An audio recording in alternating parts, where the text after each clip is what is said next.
most dangerous person in a stalking case is not always the loud villain from the past. Sometimes it's the quiet man who keeps offering to keep you safe. I almost missed him.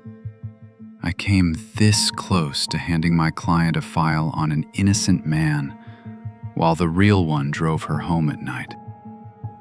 I got into this business through a door most people don't expect. I was a paralegal for 14 years before I ever picked up a camera. 14 years assembling the evidence other people had gathered. And somewhere in there, I realized I was more interested in how the evidence got found than in how it got filed. So I took the licensing courses at night, apprenticed under an old surveillance hand named Doyle, who taught me that 90% of this job is sitting still and paying attention. And by 2009, I had a small practice, the kind the brochures call personal safety, which is really, most of the time, helping frightened women figure out who is frightening them. Marisol Quenville came to me on a referral. Early 30s, composed in the particular way of someone holding themselves together by will. And she had a story that had a name in it before she'd finished the first sentence.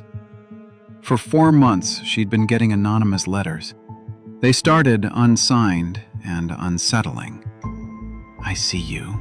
I know your schedule. And escalated into explicit threats. Someone slashed the front tire of her Civic in her own apartment lot. Someone left a dead bouquet on her windshield. And Marisol was certain, with the total certainty that is its own kind of warning sign to an investigator, that it was her ex, a man named Trent. Controlling, jealous, and he had not taken the breakup well. She wanted me to prove it was Trent so she could get a stalking order that would stick. I want to be honest about my own bias here, because it nearly cost me the case. Everything she told me about Trent fit. The control, the jealousy, the bad breakup. That's the profile. That's who does this.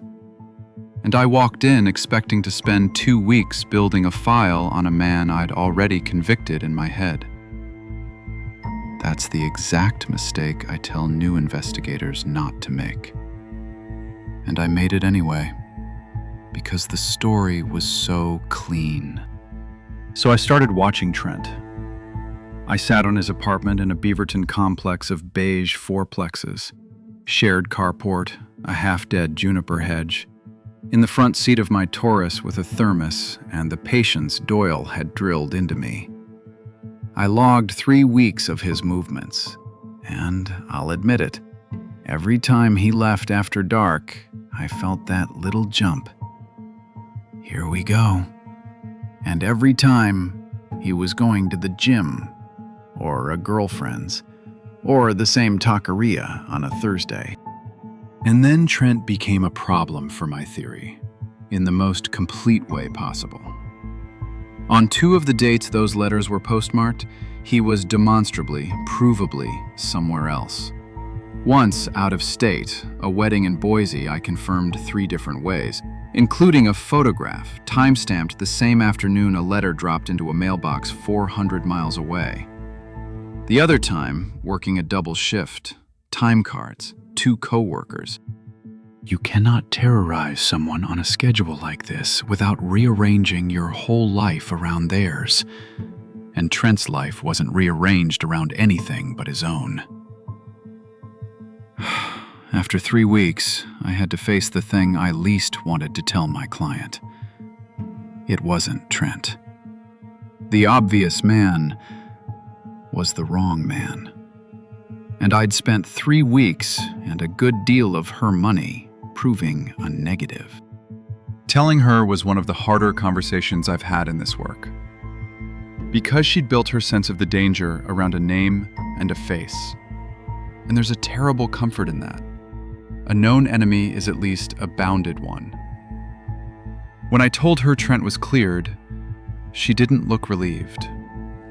She looked unmoored. and then frightened in a new and worse way.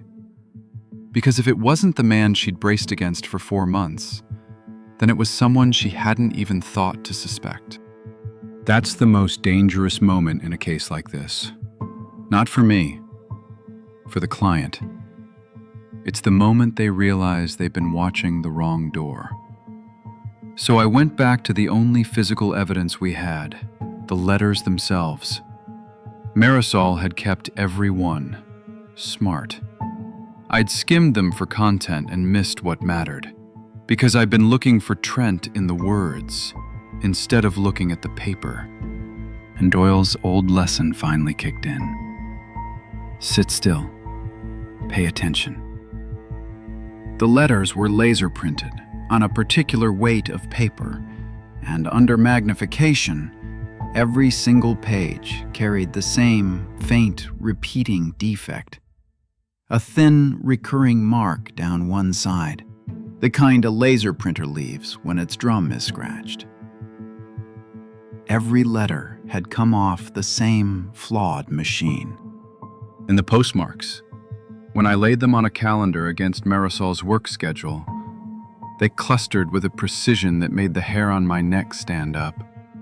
Every letter had been mailed within a day of an evening she'd worked late at the office. Marisol worked for a logistics company, a floor of cubicles, shared equipment. So I asked her, carefully, who else stayed late on those nights? And she told me, without any alarm at all, about a coworker. A soft-spoken, helpful man 2 desks over, named Aaron, who often stayed when she did, who'd several times insisted on walking her to her car, following her home to make sure she got there safe.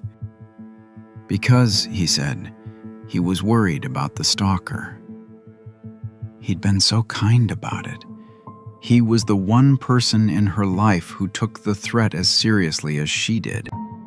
I had to be careful now, because a wrong move would tip him, and a stalker who feels cornered is at his most dangerous. So I didn't confront him. I didn't tell Marisol to change a single thing he might notice. I asked her to do exactly what she'd been doing. Let him keep walking her to her car, while I built the case underneath him. I had the building's shared printer examined by a document examiner I'd used before, years with a sheriff's questioned documents unit. There was only one printer on her floor that produced that exact weight of paper, and its drum carried the exact recurring scratch that marked every letter. A defect as individual as a fingerprint, once you knew to look for it. Then I pulled Aaron's badge access records. Every late night, his card in and out, laid against the postmarks. The overlap was total. And I finally understood the shape of what he'd done. The dead flowers, the slashed tire. They let him be the one who comforted her afterward. The one who said he'd been worried. The one whose worry she'd come to lean on. He had built himself a role in her life by manufacturing the danger she needed protecting from. And the cruelty of it. It had been working. She'd started to trust him, precisely because of the campaign he was running against her. When I put the timeline, the badge records, and the printer forensics in front of the Beaverton police, they had what they needed. Aaron was arrested. In the search, they found drafts of the letters and a folder of photographs of Marisol, taken without her knowing. And it came out that he'd done something like this before, less severe. A previous employer, another county. The complaint quietly handled by his leaving, which is the pattern these men almost always have, if somebody bothers to look. The thing I carry from that case is how badly I wanted it to be Trent. Because Trent fit the story. And how close I came to handing my client a file on an innocent man, while the real one drove her home at night. The The most dangerous person in a stalking case is not always the loud villain from the past. Sometimes, it's the quiet man who keeps offering to keep you safe.